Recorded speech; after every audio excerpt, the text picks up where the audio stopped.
अस्सलाम वालेकुम। अब आज मैं शेयर करना चाहूँगी आगे की स्टोरी कि उसके फादर ने और क्या कुछ किया मेरे साथ और किस तरह से वो मुझे ट्रीट करते थे। बहरहाल एक दिन ऐसा हुआ कि कपड़ों को लेके काफ़ी प्रॉब्लम चला, क्योंकि उस मेरे एक्स हस्बैंड को पसंद थे जो यहाँ पे कपड़े पहने जाते हैं वही कपड़े, लेकिन उसकी माँ ने मेरे साथ झूठ बोला पाकिस्तान में, मेरे पेरेंट्स के साथ झूठ बोला कि उसको पाकिस्तानी कपड़े बेसिकली पसंद है और ये पाकिस्तानी कपड़े ही लेके हम इसको यहाँ से जीन्स ले देंगे, शर्ट्स ले देंगे। उसने कहा मैं अपनी पसंद के कपड़े लेके दूंगा। पर वो जब मैं यहाँ आई उसकी माँ ने उसे कहा इसकी तो औकात ही नहीं है, ये तो पाकिस्तान से कुछ लेके नहीं आई, इसके माँ बाप ने इसको कुछ दे के नहीं दिया। उसके माँ और बाप उसको बैठ के भड़काते थे। यहाँ तक कि मैंने एक दिन सुना कि उसका बाप इसको कह रहा था कि इसको जान से मार दो, इसको ज़मीन में गाड़ दो तो मर दो। तो मैंने दूसरे दिन उसकी माँ को कहा, मैंने कहा मैंने किया कि जो ये इसको इस तरह से कह रहे हैं, मैं तो खामोशी से बैठी होती हूँ। तो उसकी माँ ने आगे से जवाब नहीं दिया। कपड़ों का मसला ये था कि मैं पाकिस्तानी कपड़े पहनती थी तो मेरा एक्स हस्बैंड वो मुझसे नाराज़ होता था, मुझे डांटता था, मेरे ऊपर चिल्लाता था और मुझे धक्का भी दे देता था, मेरे साथ बात नहीं करता था। और जब मैं पाकिस्तानी कपड़े नहीं पहनती थी तो इसका बाप मुझे डांटता था, मुझ पर चिल्लाता था, तेरे बाप की औकात नहीं है, उसने तुझे दे के नहीं भेजा, ये वो पता नहीं क्या कुछ वो हर वक्त मुझे कहते रहता था उसका बाप। हत्ता कि मैं अपने साथ कुछ ट्राउज़र्स भी लाई हुई थी, लेकिन उसकी माँ ने कहा नहीं जी तुमने ये ट्राउज़र्स नहीं पहने, इसका यहाँ ट्रेंड नहीं है।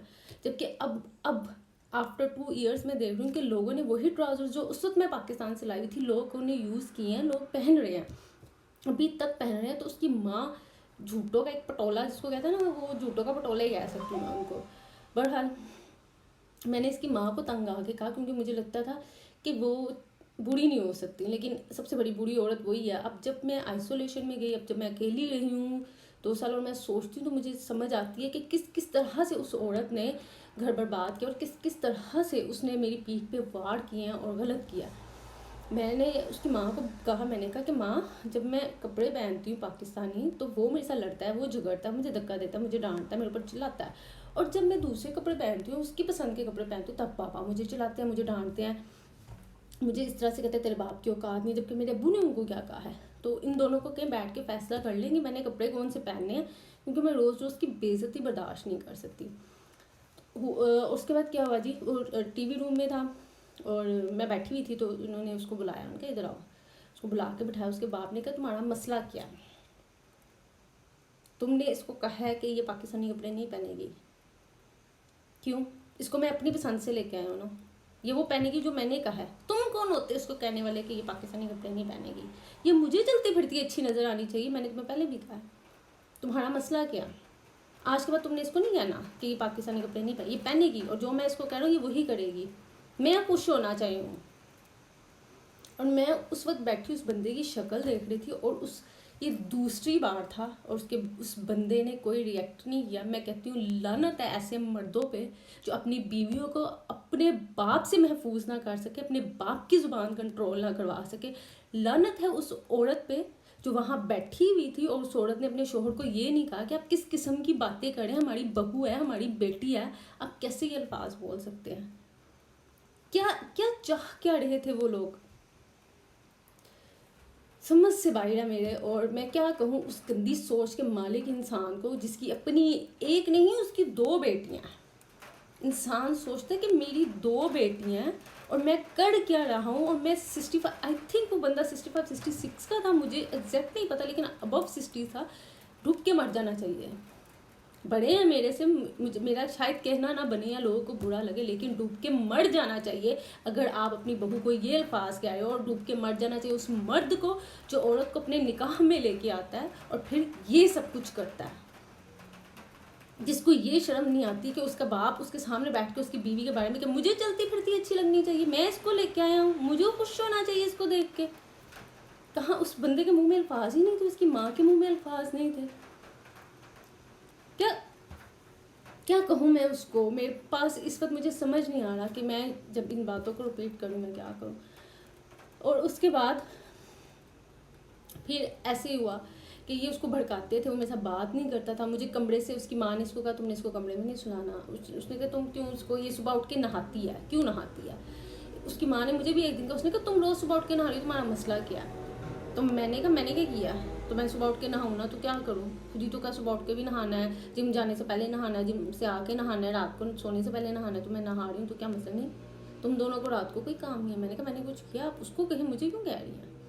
तो उन्होंने फिर उसको कहा बिठा के, रात को दरवाज़ा बंद हुआ है, माँ बाप ने बिठाया बेटे को, दरवाज़ा बंद हुआ है, उसने सुबह उठ के मुझे कहा है तुम आज के बस सुबह उठ के नहाओगी नहीं। मैंने कहा आप कैसी बातें कर रहे हैं, आपको पता है ये इस्लाम में भी है सुबह उठ के नहाना चाहिए। नहीं, अगर तुम नहाई तो मैं तलाक दे दूंगा। और मैं अपना सर पकड़ के बैठ गई, मैं उसकी शक्ल देख रही हूँ कि ये बंदा मुझे क्या कह रहा है। मैंने कहा आपको क्या हो गया? कहता मैंने तुम्हें कह दिया तुमने सुबह उठ के नहीं नहाना। मतलब क्या कहूँ मैं उस फैमिली को, मेरा दिमाग इस टाइम पे भी सुन्न हो रहा है कि वो जो चीज़ें वो लोग करते थे, मतलब हर बात पे तलाक की धमकी। अगर क्या आप मुसलमान हो, आपको पता है उसकी माँ मेरी समझ से बाहर है कि वो औरत किस तरह से आग पे आग लगा रही थी। और मैं उसको मामा, मुझे ये पता था कि वो औरत आग लगा रही, मैं उसको फिर भी बैठ के कहती थी माँ आप बढ़िया, आपने मसला हल करना, माँ आप इसको कह मुझे ना मारे, माँ आप इसको कह मुझे गालियाँ मत दे, माँ आप इसको कह मेरे हाथ से खाना लिया करे। यहाँ तक कि उसकी माँ ने उसको कहा कि तुमने इसके हाथ से खाना नहीं लेना, तुमने इसके हाथ से पानी भी नहीं लेना। उसकी माँ मुझे नमाज नहीं पढ़ने देती थी, कुरान पाक नहीं पढ़ने देती थी। मैं नमाज पढ़ती थी, उस औरत को पता नहीं क्या होता था, वो औरत चीखना शुरू कर देती थी। मैं कुरान पाक पढ़ती थी, मेरी बेइज्जती करती थी वो औरत। मैंने उनसे यहाँ पे, उन्होंने मुझे कहा मैं पाकिस्तान से कुरान पाक तुम्हारा ले आई हूँ, तो मैंने यहाँ के उनसे कहा कि मेरा कुरान पाक दे दें। तो कहती मेरे पास नहीं। मैंने कहा मैंने कुरान पाक पढ़ना है। कहती वो ऊपर पड़ा हुआ, काफ़ी ऊपर था। कहती वो टेबल उठाओ। पहले मैंने टेबल रखी, कुरान पाक उतारा, फिर मैंने टेबल वापस रखी। तो मैंने कहा मैं यहीं पे कहीं रख लूँ। तो कहती नहीं, यहाँ पे कहीं नहीं रखना। 2-3 दिन ऐसा होता रहा। फिर मैंने अपने मोबाइल में कुरान पाक डाउनलोड कर लिया, तो वो तो मेरे साथ लड़ना शुरू हुई कि तुम कुरान पाक नहीं पढ़ सकती। फिर मैं मुँह में दुरूद पाक पढ़ती थी। मुझे बचपन से आदत है दुरूद पाक पढ़ने की, सूरतें और आयतें पढ़ने की, सुबह उठ के रात को सोने से पहले। तुम मुँह जादू करती हो, क्योंकि वो खुद कर रही थी। और फिर एक दिन ऐसा हुआ जब इन्होंने मुझे घर से निकालना था, उससे पहले इन्होंने मुझसे पूरा घर साफ़ करवाया। तो इसके फादर ने मुझे कहा, बेसिकली इसके फादर ने मुझे ऑर्डर दिया हुआ था कि हर रोज़ शीशे, खिड़कियाँ, दरवाजे, हर चीज़ साफ़ होनी चाहिए। तो उन्होंने मुझे कहा कि तुम हर चीज़ साफ़ करते हो, पर ये जो किचन के ऊपर कैबिनेट्स हैं तुमने कभी ये साफ़ नहीं किया। मैंने कहा अच्छा बाबा मैं अभी कर देती हूँ। मैंने चेयर पकड़ी, मैंने रखी और मैं ऊपर देखा तो ऊपर एक ढेर पड़ा हुआ था तवीज़ों का, अगरबत्तियों का। और मैं ऐसे, मैंने कहा ये क्या है ऊपर। तो पीछे से इसकी माँ बाथरूम गई थी, वो आ गई, वो चिल्लाने लगी मेरे ऊपर से। मैं गिरते गिरते बची। मैंने कहा क्या हुआ है? नीचे उतरो। अभी उतरो, तुम्हें किसने कहा तुम इसको हाथ लगाओ? उसके बाप ने कहा मैंने उसको कहा है। कहती नहीं ये नहीं चढ़ सकती, इसको नीचे उतारे। उतरो नीचे, ये तुम्हारा घर नहीं है, दफ़ा हो जाओ यहाँ से नीचे। वो चिल्ला रही थी क्योंकि वो जानती थी कि उनकी चोरी पकड़ी गई है। वो जानती थी कि वो जो तवीज़ों के ढेर वो जला रही थी, और जिसपे मैंने उनको पहले भी कहा था कि आप क्या जलाती हैं कि मेरी तबीयत ख़राब होती, वो चोरी पकड़ी गई थी। तो जिनकी शादी होती है ना, मैं उनको कहना चाहूँगी अपनी आंखें हमेशा खुली रखें। ये सच है कि मैं ये बात मानती हूँ कि ज़रूर सास ससुर को इज्जत दें, मैं कभी नहीं कहूँगी कि आप मत दें, लेकिन कोई गलत चीज़ भी बर्दाश्त करें, ससुर की हैरेसमेंट बर्दाश्त करें। मेरे साथ जब ये सब कुछ हो रहा था, मेरी सबसे बड़ी गलती है कि मैंने अपने फादर को ये बातें नहीं बताई। मेरा फ़र्ज़ था कि मैं अपने फादर को बताती कि अब्बू जी मेरे साथ ये सब कुछ हो रहा है, लेकिन मुझे समझ नहीं आ रही थी कि मैं अपने फादर को कैसे बताऊं कि उसका बाप मुझे हैरस कर रहा है। यहाँ तक कि जब मैं बाथरूम जाती थी और उसका बाप घर पे होता था, वो बाथरूम के बाहर खड़ा हो जाता था। मैं नहाने जाती थी रात को, क्योंकि वो तो जिसके साथ गलती से मेरा निकाह हो गया था वो तो साथ ही नीचे माँ की गोद में। वो औरत अपने शोहर को अपने साथ बैठने नहीं देती थी, लेटने नहीं देती थी। तो बेटा सारा दिन बैठा रहे, लेटा रहे। मैं नहीं समझ सकती इन रिश्तों को कि वो क्या उनके घर में था या क्या नहीं था। अल्लाह बेहतर जानता, वो कुछ ज़्यादा ही माँ के क्लोज था।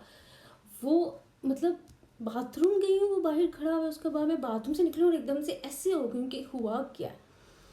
और नहाने जा रही हूँ, बाथरूम के बाहर खड़ा हुआ है। मतलब उस वजह से जो मैंने अज़ियतें बर्दाश्त की हैं मैं बता नहीं सकती। मतलब सफाई कर रही हूँ तो बंदा बाहर कमरे के खड़ा हुआ है, मैं कपड़े सुखा रही हूँ, बंदा कमरे के बाहर खड़ा हुआ है। तो मैं हर लड़की से कहूँगी कि जब आपके साथ इस तरह की चीज़ें होना स्टार्ट हो ना ससुराल में, अपने माँ बाप को ज़रूर इन्फॉर्म करें, ज़रूर बताएं। चाहे आप दूसरे मुल्क बैठे हैं, किसी भी किस्म का रिस्क मत लें, पुलिस को फ़ोन करें।